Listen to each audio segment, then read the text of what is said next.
Let's look at the CSS syntax. When I mention CSS, obviously I'm going to mention the external CSS. So this is what is called as selectors: table, paragraph, body.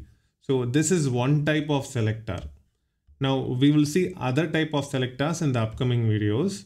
But if you see here in this example, this is a declaration. This declaration of style is called declaration. Now this is a property and this is a value, and every property value pair should end with a semicolon.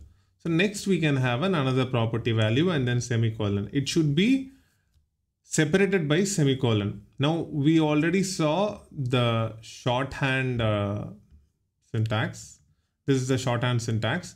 You can write the same thing as border width is 1 pixel and border style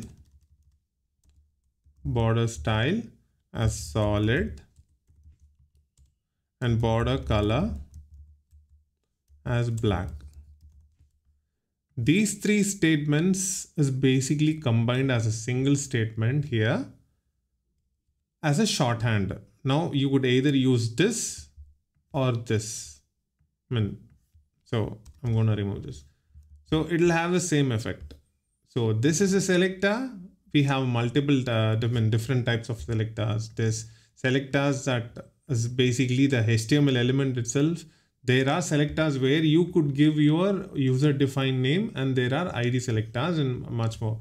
We'll see that in the upcoming videos. But for now, just try to understand what you see here is pretty much the selector, this part. And this part is a declaration, and this is the property and the value, which is separated by a semicolon.